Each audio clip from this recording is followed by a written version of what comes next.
Okay, so hello everyone. I'm Dr. Harold Koenig. Welcome to our monthly Spirituality and Health Research Seminar. Please stay muted during the presentation since we're recording it. Ask your questions and interact in the chat option.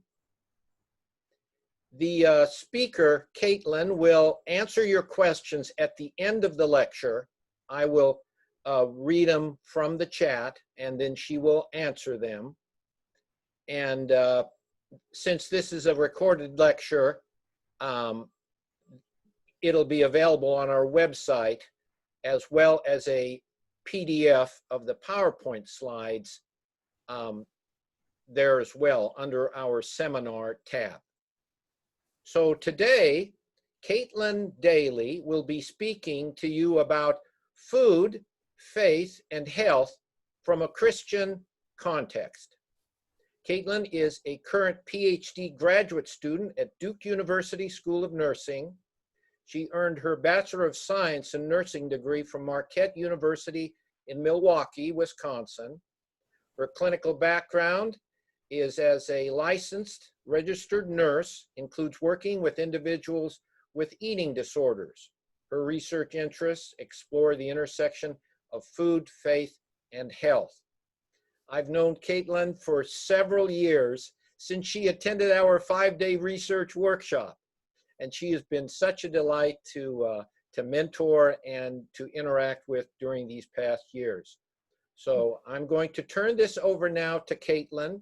She will say a few words and then turn her screen, share her screen so that you can follow with her PowerPoint slides.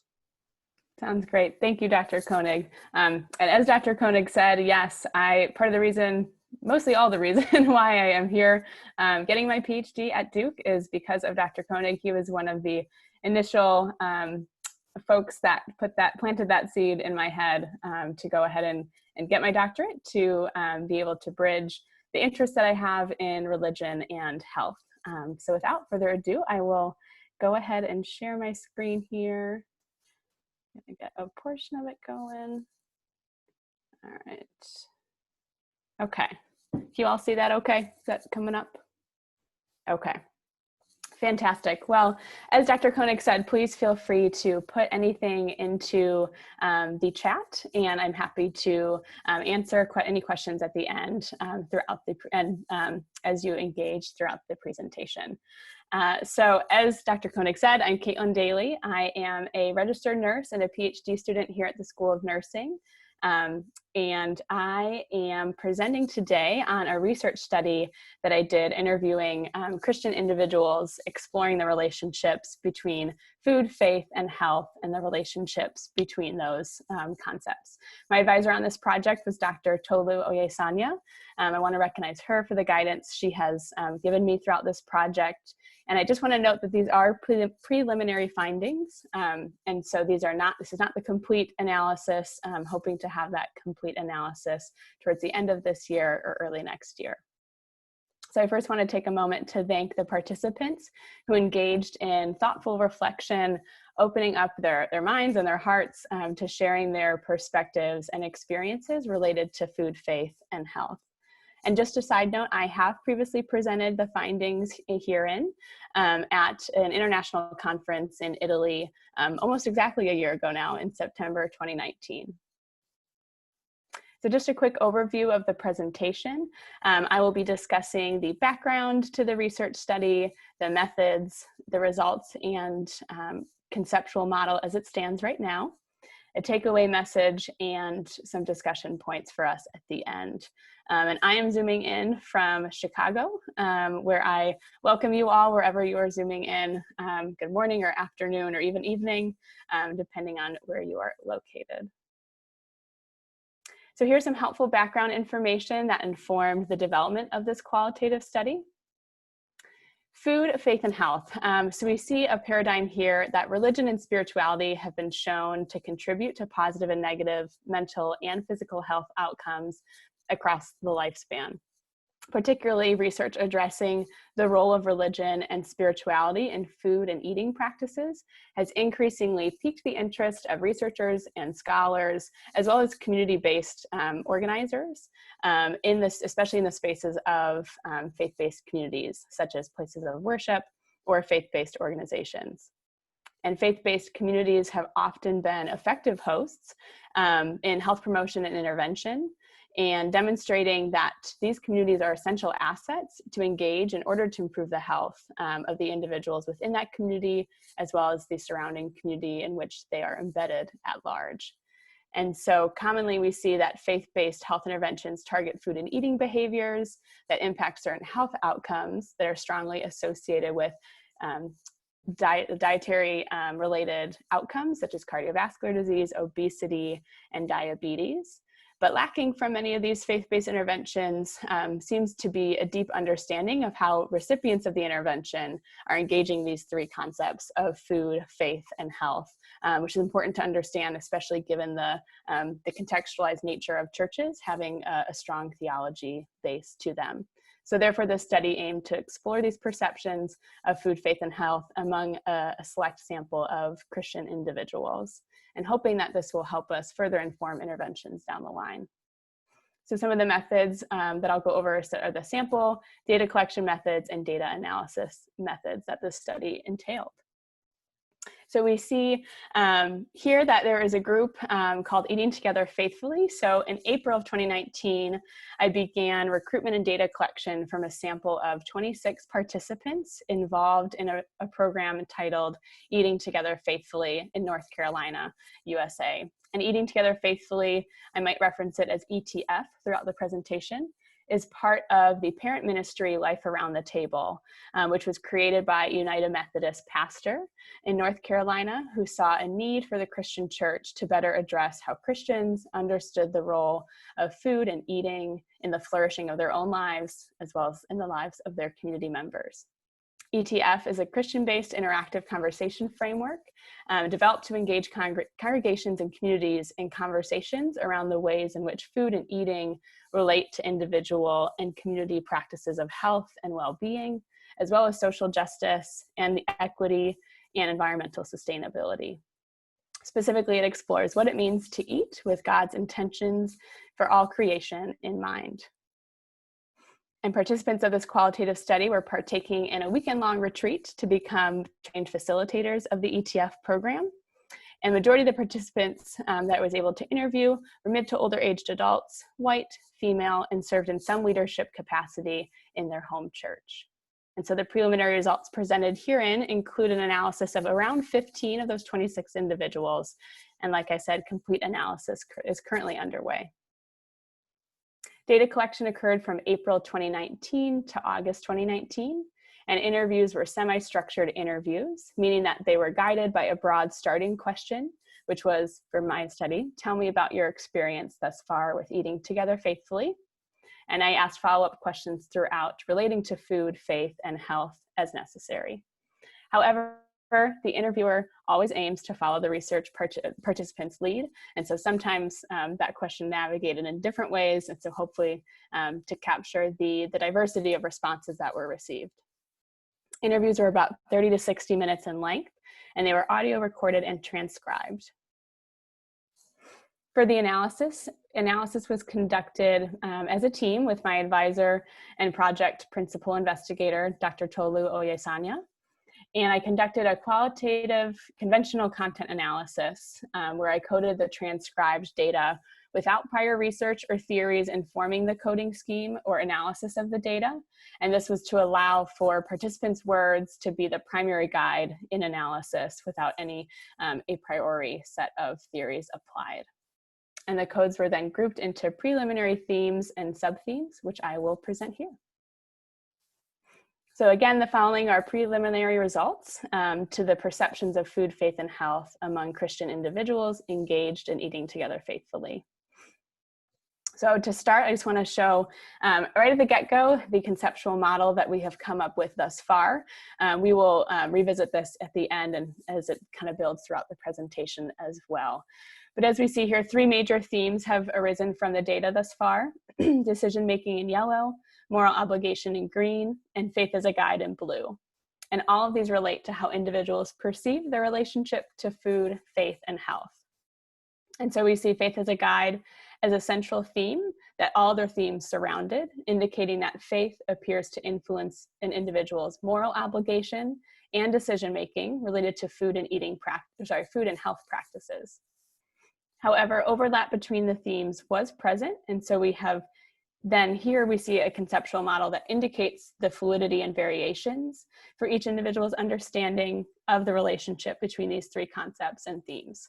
And so this is demonstrated, excuse me, by the broken lines on the model, which indicates levels of variation in the perceived strength of faith, as well as the use of moral obligation or decision-making related to food and health practices.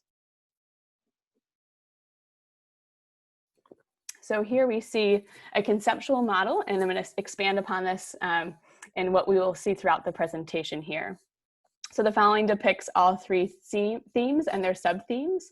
And so in the following slides, I will present a description upon these themes and sub-themes with some exemplar quotes from the participants that I've analyzed thus far. And so we will start our way from the outside of the circle of the conceptual model in that yellow band and work our way inwards into the blue circle. And again, we'll revisit this model towards the end of the presentation. So we see theme 1 coming up first, which is decision-making. So one theme, this was one theme that was derived from the data regarding how individuals engage in decision-making around their food and eating practices, a process that was influenced by how participants viewed the purpose of food and the factors that affected their food choice. So for the first sub-theme of decision-making, we see purpose of food. Participants stated various purposes of food, including food as a necessity to function, as food provides humans with nourishment, fuel, and nutrition. And participants also expanded and talked about food as convenience, citing the impact of busy schedules and the readily presence of food in their proximity, leading to unconscious eating behaviors such as grabbing whatever you can because you just need to eat something, as participant 1 explains to us. Participants also described the purpose of food being for pleasure, such that when food is experienced in conjunction with excitement, taste, and celebration, it becomes a source of pleasure. Participant 3 elucidates this when she states, it's okay to eat foods that are not necessarily as healthy to celebrate, because in the moment as you're celebrating the people, and that's what's available to enjoy doing that. Participants also described food as comfort, both in a positive way, like a feel-good, familiar comfort, but also, and most commonly, in a negative way. And participants use words such as those of participant 9 on the screen, which states, as Americans, I feel like we're so conditioned to rely on comfort food as a crutch. Food was also linked with hospitality, a generous, friendly offering and reception, both a reception of and receiving of hospitality. The second sub-theme in decision-making is food choice. And participants explained certain aspects of their life that influenced their choice of food during decision-making around food choices. Largely, most participants preferred foods that were natural and fresh, not necessarily processed.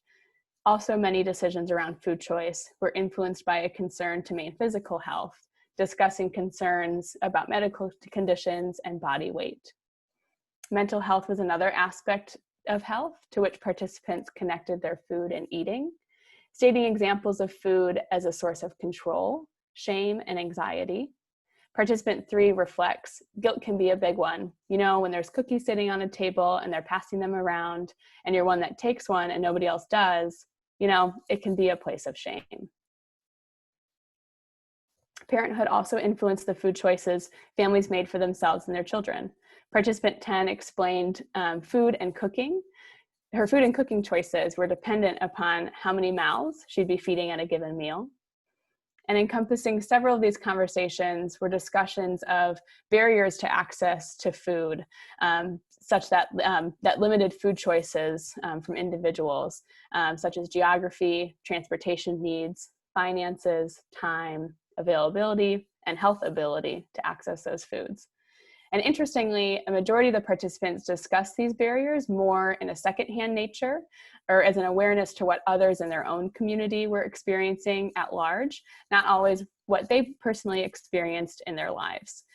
Yet the identified barriers limiting food choice often became a personal conviction that informed the participants' moral obligations related to food and eating, which we'll see next. So theme 2 is another theme analyzed from participant data. And this was this concept of moral obligation toward food and eating practices specifically. And this was demonstrated by individuals expressing that their food and eating practices demanded a consciousness of care for the planet and for other living beings, particularly a consciousness towards how food and eating can perpetuate privilege and exclusion of certain groups of people on the margins of society.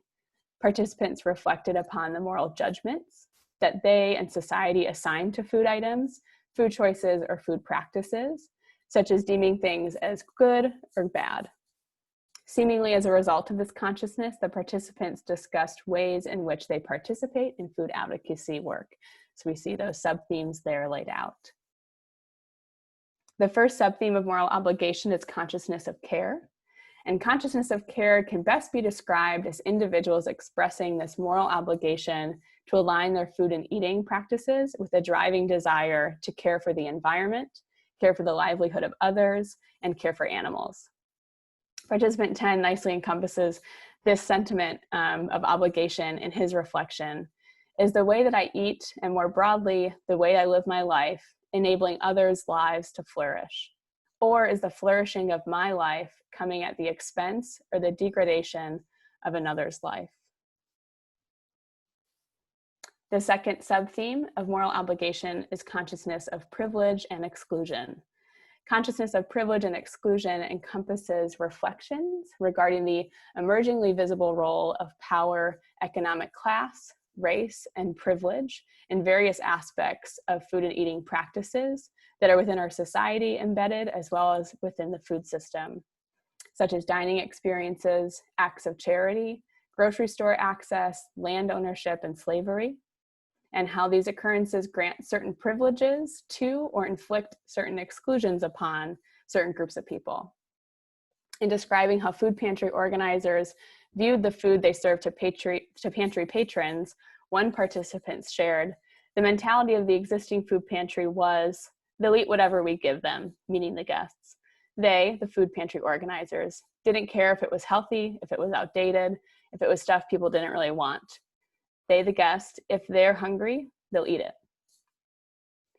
Participant 3 described different economic experiences of food and eating as she discussed her own, recognizing that what people eat shows where they are in the class system. People of poverty are kind of happy to eat. People in the middle class, they can pay a little more attention. And people who are in the upper class they get to the point where it's a total experience. She continues to state the importance of recognizing those kinds of things and what food does to us in those senses. Participant 2 is grappling with how to recognize and acknowledge the complex connection food has to land and social injustices, sharing her thoughts that were in process about food that's at the table and more generally where food comes from, the land, and that there's anger that we're only 100 years out of slavery. This interview occurred on the Eating Together Faithfully Facilitators Retreat weekend, as mentioned before, and this interview was processed right after a guest presenter spoke upon the intersection of food and race. This subtheme highlights how food works for or against people who are often considered on the margins, and participant 14 expressed the need as someone who feels very privileged to both eat and grow food that is local, affordable, uncomplicated, good, healthy, and seasonal, which as we see here, this acronym, that's what LAFS stands for. So as someone who feels very privileged to both eat and grow food that is LAFS, local, affordable, uncomplicated, good, healthy, and seasonal, she feels she has an obligation to be able to share that with other people and to invite people into this kind of bountiful table, this abundant table, people maybe that would have never been invited. And we see the third subtheme of moral obligation addresses moral judgment. So individuals in multiple interviews discuss the moral judgments they placed on certain food items or practices that they or others engage in. Participant 11 and 12 mention how these moral judgments feel both conditioned and limiting at times. Participant 11 states, healthy eating, can seem like it's about being restrictive and that there's things that are bad for you and things that are good for you. I just don't think that's helpful for my own mental health and how I think. Assigning a moral judgment to a piece of food seems a little extreme. Participant 12 further comments, we think a lot about where our food comes from, meaning her family and herself, and how we're shopping for it, which is both great and paralyzing at times. Participant 10 describes his hesitation towards any universal morals prescribed to certain healthy food and eating practices, stating, even to call myself healthy is like making a claim about other people's bodies as well. The fourth sub-theme of moral obligation is food advocacy. So participants voiced various food advocacy statements, calling for equity among all people's ability to have choice and access to obtain desirable food, such as participant 1's experience advocating to offer fresh fruits and vegetables at a food pantry, as well as other sorts of advocacy statements in various food-affiliated organizations or charities in which they were involved. And so we see a quote here from participant 12 that expands upon that a little bit, explaining her church community. I think the community's food story is that they're very involved in hunger advocacy with Bread for the World. And also they serve a meal and have served a meal at their city's urban ministry for years, like once every other month.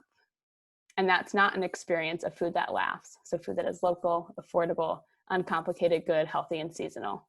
LAFS is also, I'll mention, an acronym that Eating Together Faithfully has integrated into their program, their framework.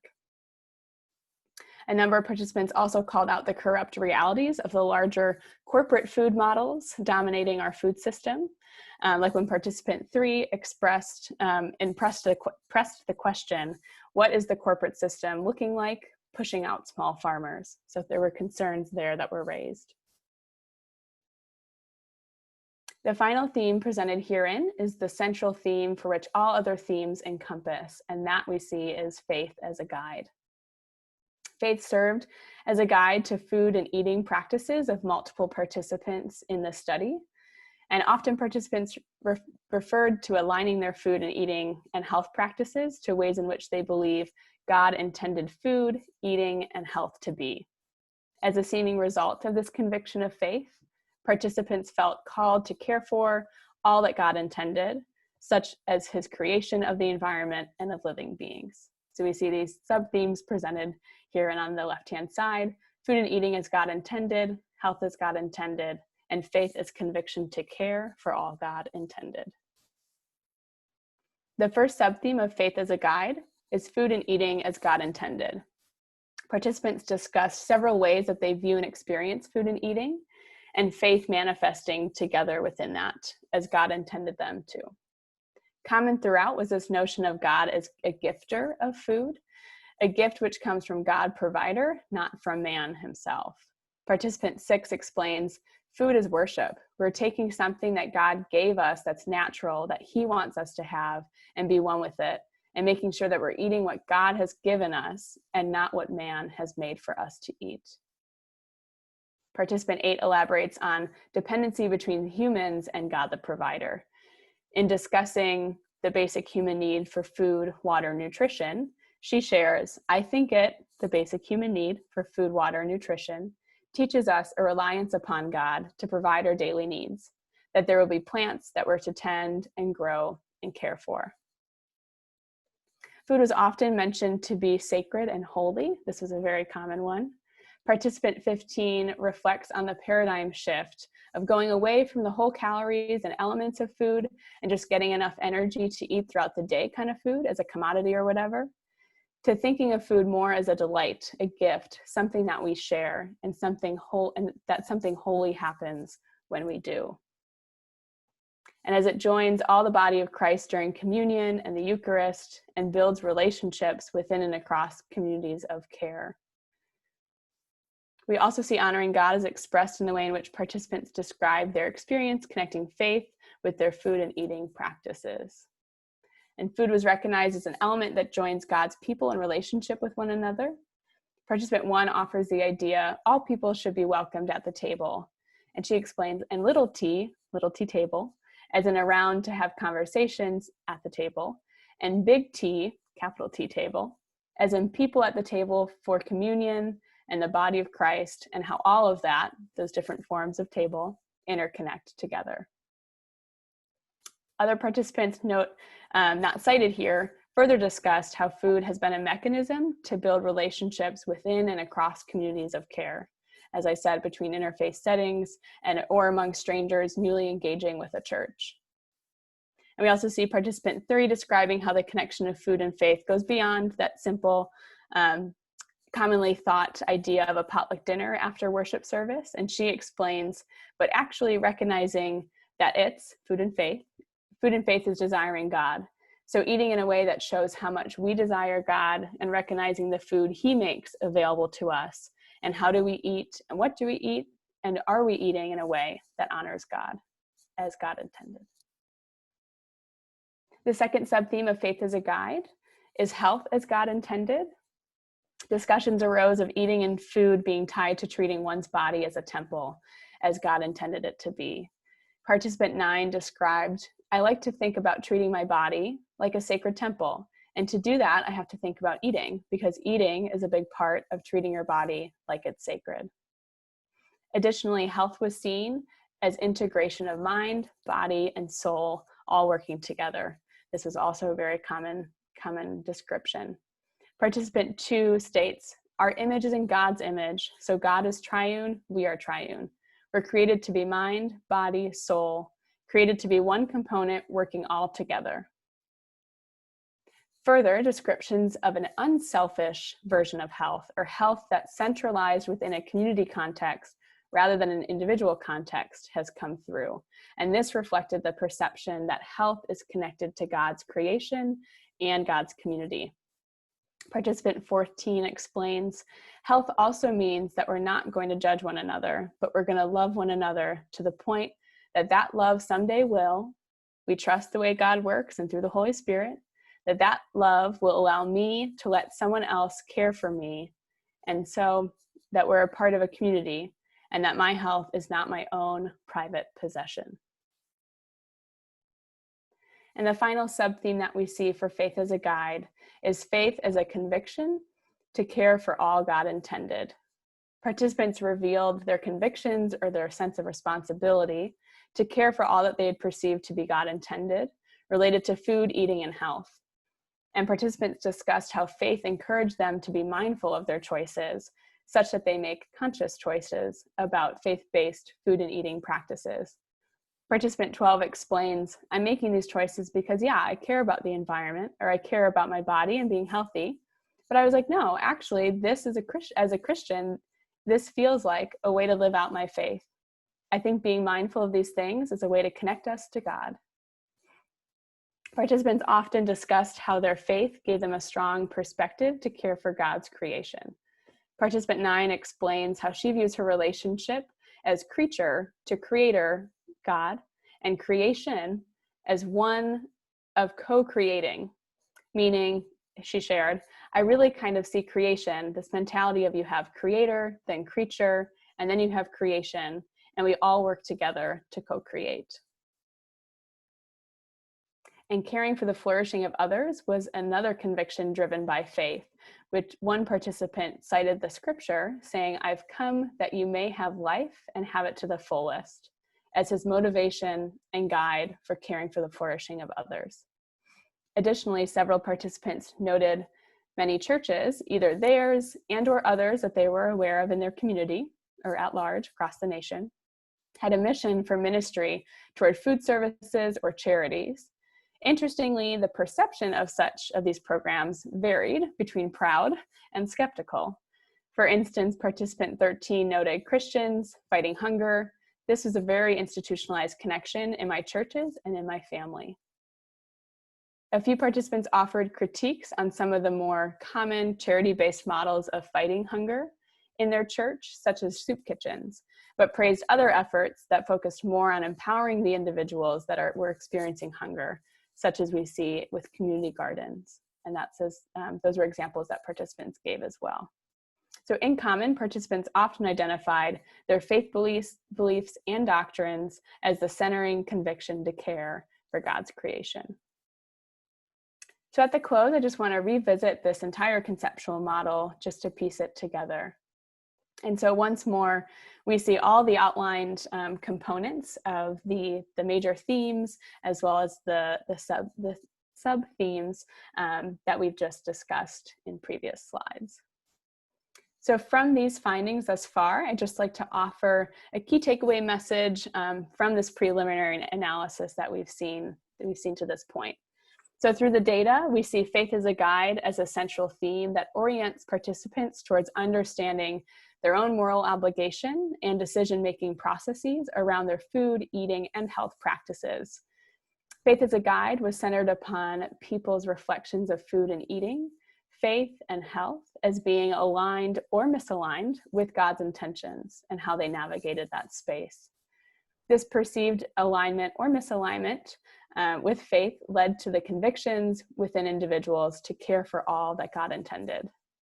However, it's important to note that, as you can see by the exemplar quotes shared, it proves quite difficult to parse out the themes to their purest form, since overlap does exist. And so the dotted lines between these three circles, or the three themes, represents this fluidity or a complicated intricacy between faith, moral obligation, and decision-making as it relates to food, eating, and health practices. And we can see so far in the conversations of the preliminary analysis that much of the examples and the descriptions we've seen have related to food and eating, somewhat less emphasis on health, but as we've seen in those exemplar quotes, that can still come through.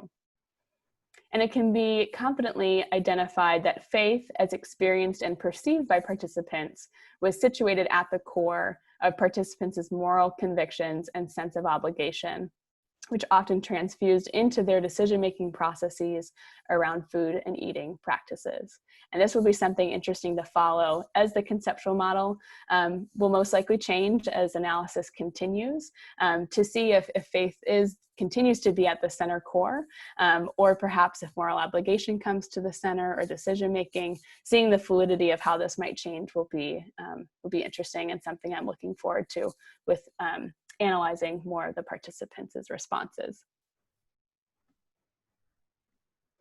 And so here I'll present a few implications for the study, some recommended future research, and look at next steps to come.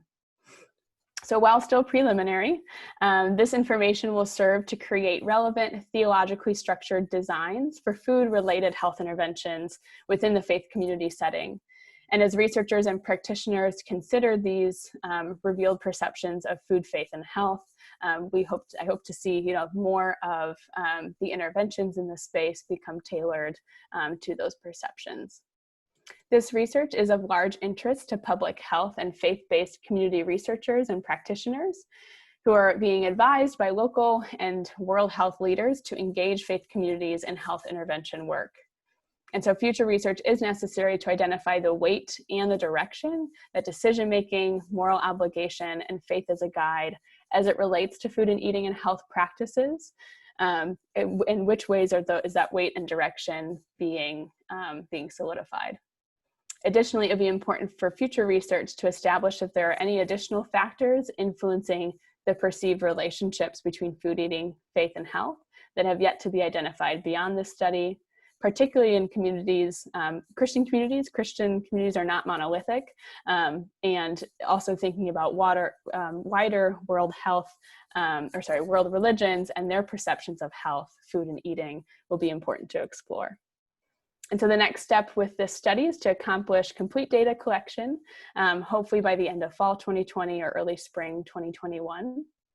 And then dissemination will occur via peer-reviewed journals, academic conferences, and other methods decided upon within my mentorship team at Duke, as well as within collaboration with the Eating Together Faithfully team, and hoping that these findings will be useful for their program as well.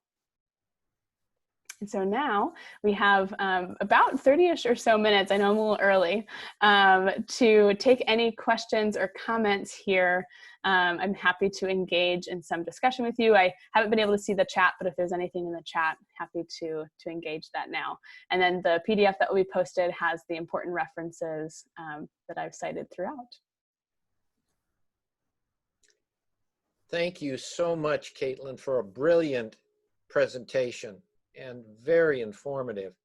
I'm going to go ahead and go through the chat and read the questions.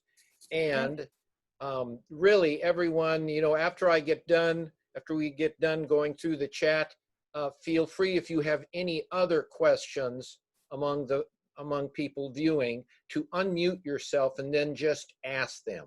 Okay? Okay, so the first comment in the chat was from Greg Phelps.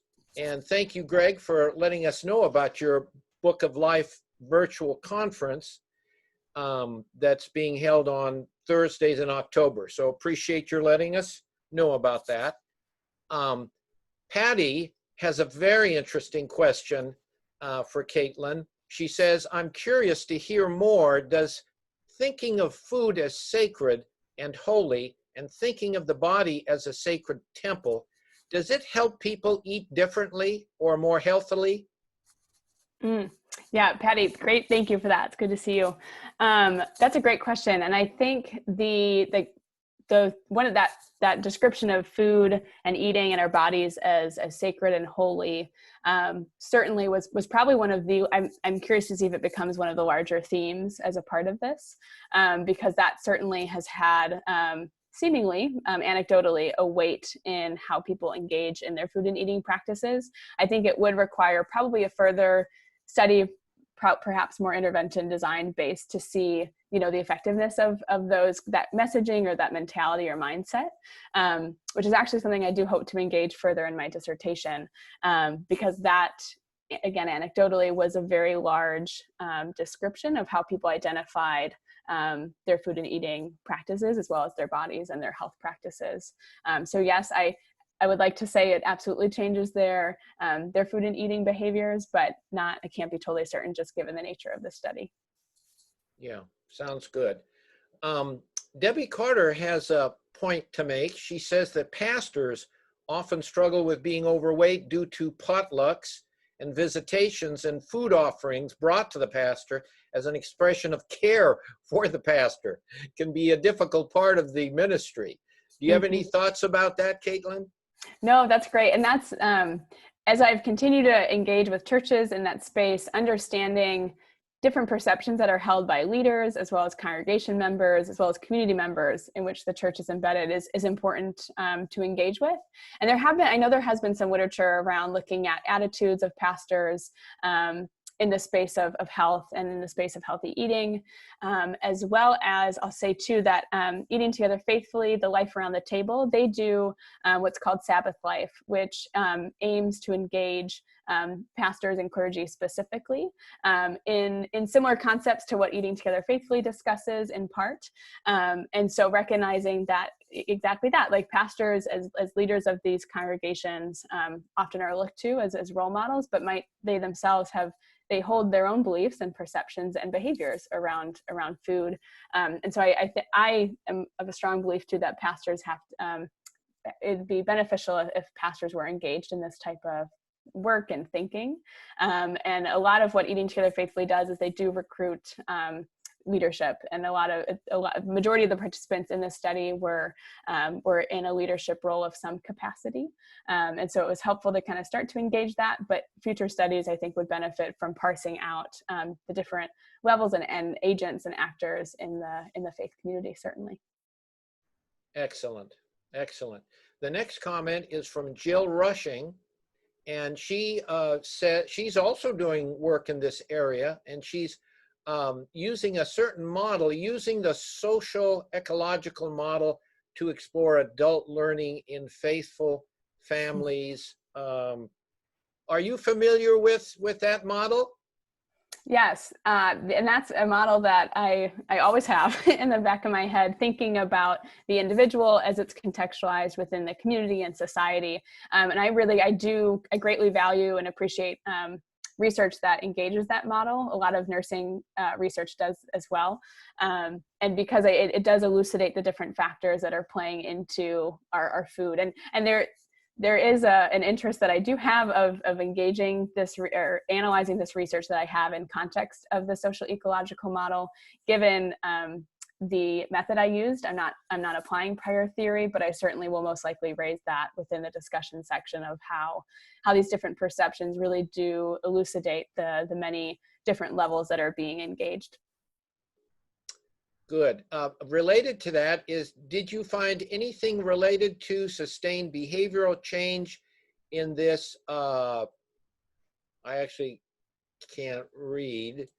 Jill, why don't you unmute yourself and just ask the question? Thank you so much, Dr. Koenig. Can everybody hear me? We can hear you. Great. Caitlin, thank you so much for your work. So I just finished up last year at NC State and studied one church and one mosque doing the Faithful Families program. And so lots of similarities. So it's really affirming to hear your research.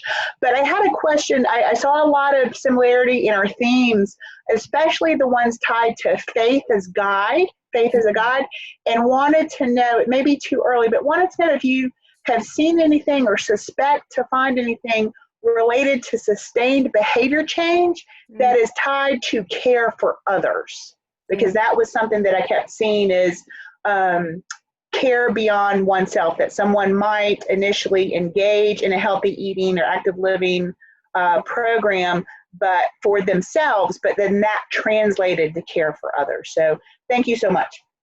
Thank you, Jill. Great question. And I'm smiling because I just had a mentorship meeting this morning where we're discussing my larger project for my dissertation, and very much centered a lot on the questions that you just posed. So sustainability and care for others is something. Sustainability, I think, is the golden key, especially in churches. How do we engage sustained behavior change?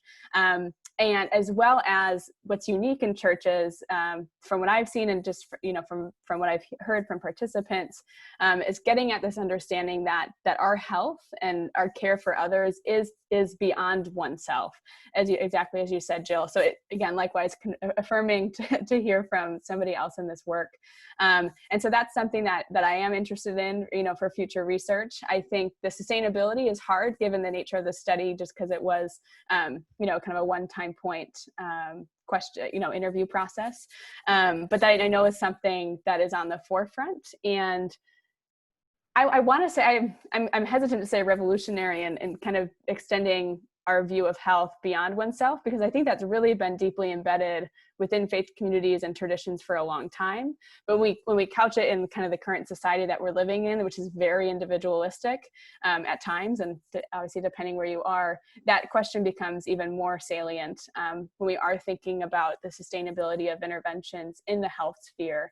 How can we make them sustainable and enriching and life-giving to not only the folks involved in receiving interventions, but also larger and beyond, and thinking beyond oneself. So I appreciate you mentioning that. And I think that's something that we, as health researchers, as well as community members who are engaged with health in some capacity, should kind of continue to think on, especially because a lot of interventions in this space have trouble with sustainability, largely due to funding and time limiting resources.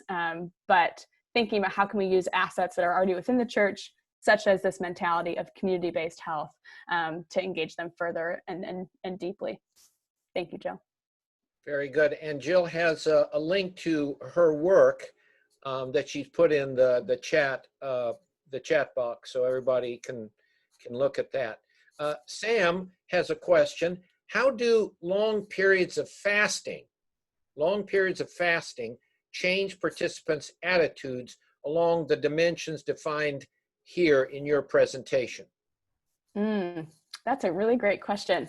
So I did not have very many participants. I'm trying to think of all the ones I've listened to. Not many people have discussed fasting, but that could also just be given of the context of what type of Christianity they practice, or just their own specific religious practices.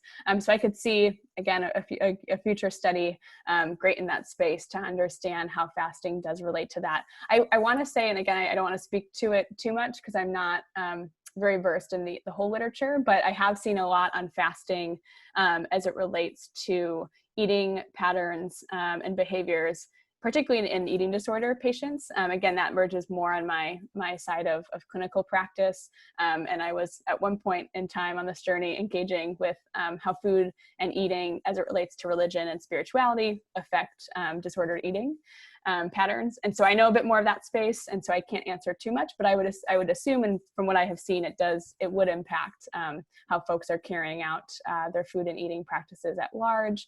And again, where faith is situated in that, depending on the faith tradition that may be informing that fasting behavior, understanding all of those beliefs and practices that come with that, making faith as central to the fasting behaviors, I think is definitely ripe for future research and investigation. Yeah, my gosh, fasting is a big part of religious life, and we actually just finished a week of fasting. Well, my wife did with our church. She actually fasts. Now, my part in the fasting was for dessert, I had 1 yogurt instead of 2. So in any case, you can see what a fasting warrior I am. But in any case, okay, next question here is from Jennifer Lawson. She says that you mentioned a limited demographic that you had done your qualitative work in. Have you thought about expanding that demographic to look at other groups, other races? Any thoughts on that, Caitlin? Yes. Oh gosh, definitely. Thank you. Yeah, Jen, for bringing that up. I mean, that is something, I have a long history in interfaith work. And so I've always been interested in engaging other religions and their perceptions in this space. So from a religious demographic, absolutely, yes, I hope to expand that. And from a racial, socioeconomic background, the types of groups that that are within the church. Like I said, this was majority faith leaders to some capacity. If they weren't pastors, they were strongly engaged with their church in a leadership capacity. And so I would love to expand in the future, because I really think it's important to understand how diverse these responses can be. Again, this is one small sample within one largely homogenous group. And so thinking about the ways in which these responses would change, I most certainly hope to engage further groups in that, especially given just food is such an intricate and intimate part of our lives, as well as religion. And when you put those two together and are processing those two together in different contexts, different geographies, racial groups, socioeconomic groups, it becomes, I think, a really intricate analysis and picture that we see. Great. Okay, our next question is from Camelia Adams from Canada. She says, I'm curious if there are any studies examining the difference in nutritional health between Christian denominations or different faiths. Yeah. Any, are you aware of, Caitlin, any studies looking at differences in nutritional health between different Christian denominations or different faith traditions?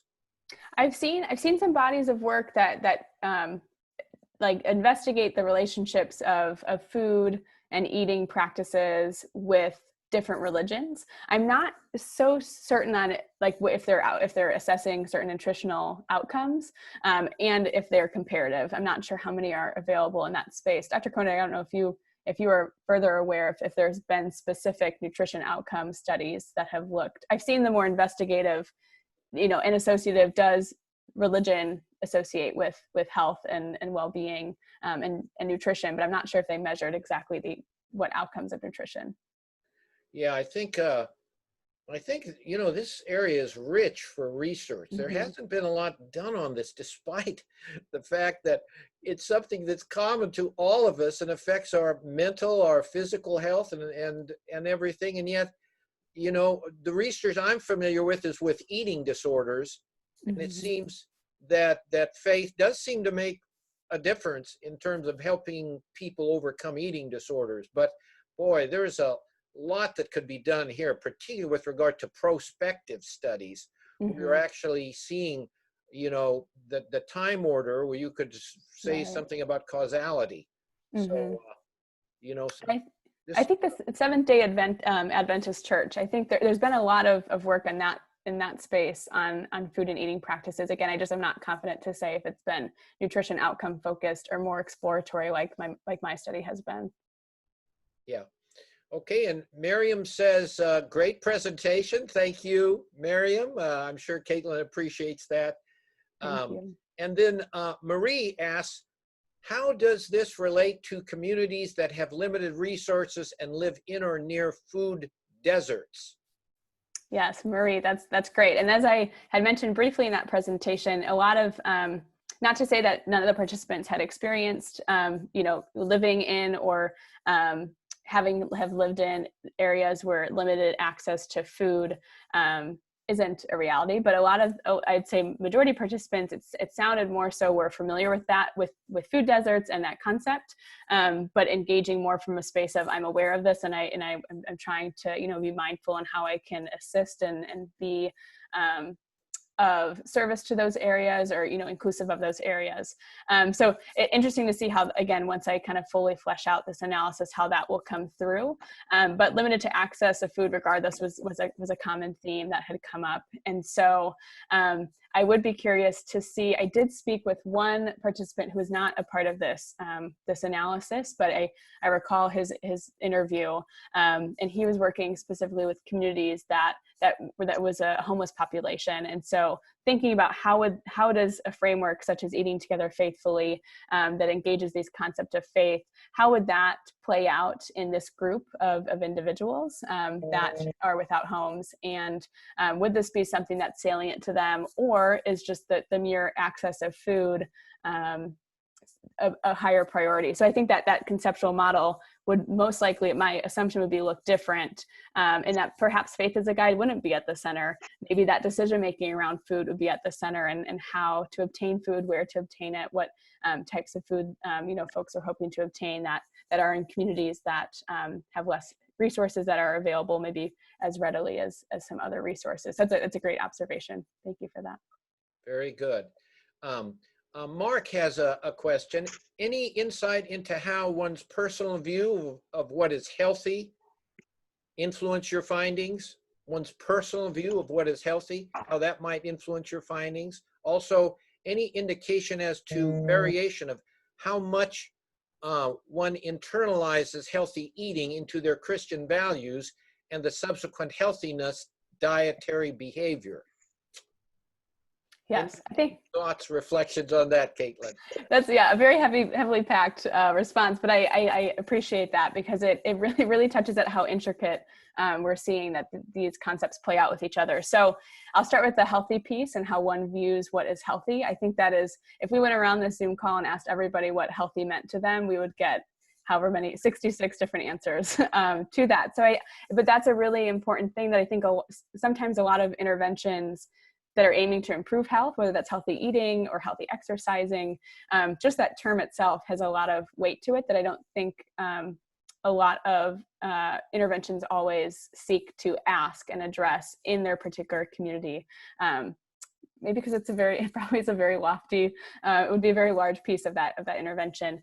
With that said, though, how people define healthy will inform how they engage in behaviors for health. And so what I had seen in my participants was very much this sense of what is healthy. They themselves questioned, what does health mean? What is healthy? And who am I to say what is healthy for somebody else versus me? So we did see a bit of that that more beyond oneself view of health in those comments. Also, food, I think that the quickest and easiest thing we can think of is how common we use, this is good food, this is bad food, this is healthy food, this is unhealthy food. One participant had shared in there the perspective of when you're celebrating, is there really any sort of bad food when you're celebrating, a birthday or a holiday or a religious holiday? And so it started to kind of break down, I think, what our society, and this is where my eating disorder brain comes in a bit too, where we have a very diet-centered society, and a lot of the diet industry is based off of these concepts. They I think manipulate a bit our concepts of good food and bad food, and really that tends to be and has proven to be more unhealthy than kind of more of what we're seeing is more recent things of mindful eating practices, and health at every size, kind of concepts that are coming through to be a bit more universal in our thinking of what health can look like, and less specific in that healthy eating. Or less specific, narrow in how we're defining health and healthy, thinking about how others are defining it. And I'm just going to try to answer that second part, and the indication as to the variation of how much internalizes healthy eating. So the internalization of healthy eating into their Christian values, and then subsequently their health, healthiness, their dietary behaviors. I think the internalization piece, and excuse me, Mark, if I'm focusing too much on that piece than the other part of that question, but this internalization, I think, kind of gets at what we were discussing earlier, I think, with what Jill had mentioned of how individuals are understanding these concepts, and then how they're either expressing them in their own individual life and eating, so such as eating behaviors and then therefore outcomes, and then how that is maybe affecting and or how they're internalizing that for others around them. I think it touches on kind of like the strength, and that gets into two mindsets of self-efficacy, or the sense of maybe a growth change mindset of, does one have sense they have the ability to change their own health? I think that internalization of the healthy eating with the Christian values, again, assumption could be that like the combination of those two could kind of fortify or strengthen the mindset and the motivation that one holds to then care for themselves and their eating practices, and then potentially even going beyond that and understanding how that can be engaged in a community setting, or going beyond oneself to caring for the health of others. Great. Okay, Caitlin. We've got a few more minutes, but we have 22 new messages. So we've got lots of comments here. That's wonderful. Wonderful. Thank you, everyone. I'm sure that participants can email you and ask their questions, if they don't get covered during this time. Rachel Meyer has, in response to Debbie's question, says the Clergy Health Initiative at Duke Divinity School, has looked at the health challenges of UMC, United Methodist Clergy in North Carolina, and there's actually a book on this that's been written, and that might be a real resource for people who are interested. Okay, let's see. Carrie Brown says, great job, Caitlin. Interested to hear these findings and look forward to hearing more as you continue your work. So that's great. Thank you, Carrie. Octavio from Memphis. What do you think about diet mentality? About the diet, you already said a few words about that, Caitlin, right? The diet mentality. Any other brief comments? Yeah, great. First of all, Rachel, thank you for putting that in the chat. I appreciate you mentioning that. Carrie, thank you so much. And Octavio, yes, this is where I have to be careful not to get too much on my pedestal here. But yeah, I do think that I will say, and this is a bias too that I have to check when I am analyzing research that relates to food, is that I've seen very much the negative side of diet mentality, in terms of being on a diet to look a certain way or feel a certain way or be a certain way, as perceived by others. And I think that the as perceived by others piece is what I think is really challenging, and what our society monopolizes on and exploits people on. However, I do understand as a nurse, though, as well, that the way in which we eat does affect our health and our well-being, both physical and mental. And so I do I have to dance, I myself, I dance a funny line in my head all the time of diet mentality, and how do we go about promoting health and well-being as it relates to our food and eating practices, but in a way that does not break down our self-esteem and our confidence and our enjoyment of food. As we saw in this presentation, there's so many factors that food engages with on the individual side, as well as community, especially the hospitality piece, the acts of offering.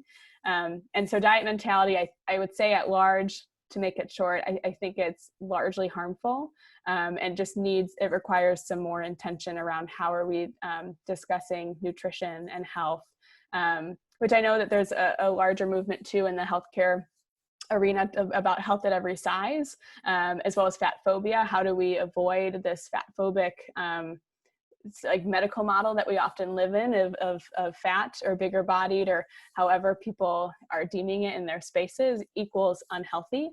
There's a lot of work in that area to try to break down that mentality and understand that health can come at every size. So those are a couple words there, hopefully are somewhat helpful. Great, Caitlin. And Sam has a follow-up question with regard to fasting. He says, the Exodus 90 fast is very big in my parish.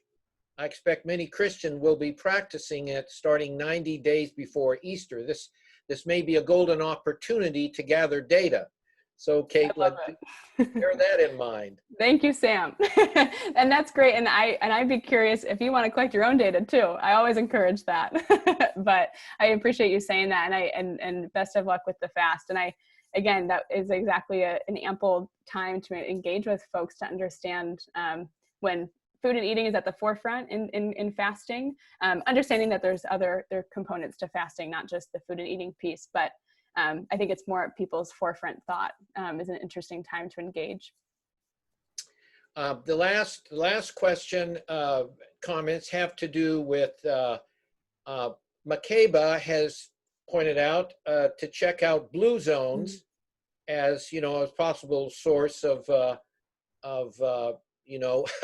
healthy eating. And the second, Justin says, I'm a Seventh-day Adventist pastor. We typically live 5 years longer due to a vegetarian lifestyle.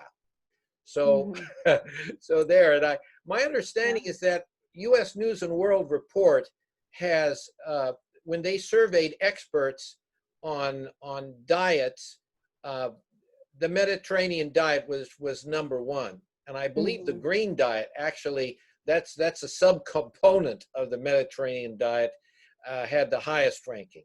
So in any case, any final words, Caitlin, before we wrap it up? Yeah, I thank you all for coming, and just to respond to those comments, I have likewise seen things about those communities being engaged in healthy eating behaviors, blue zones especially. And I think the one thing about blue zones is that they encompass a lifestyle. From what I've seen, I haven't looked too much into blue zones, but these areas around our globe that have been deemed very healthy communities tends to have many factors engaging in why they're called blue zones. I think often which it relates to the Mediterranean diet, but I'm not totally certain off the bat. But thank you guys so much. I really appreciate the engagement, the comments in the chat. I hope to be able to keep reading through them. And as Dr. Koenig said, please feel free to email me. Happy for further discussions, especially in this largely virtual world we're living in now. I know that it's easy to engage online for some folks, so I'd be happy to continue that. And I wish you all safety and wellness in this challenging time that we're all in. Thank you again, Caitlin. And feel free, anyone, if you don't know Caitlin's email, feel free to email me and I'll pass it on to you. So thank you all for participating, and hopefully we'll see you next month.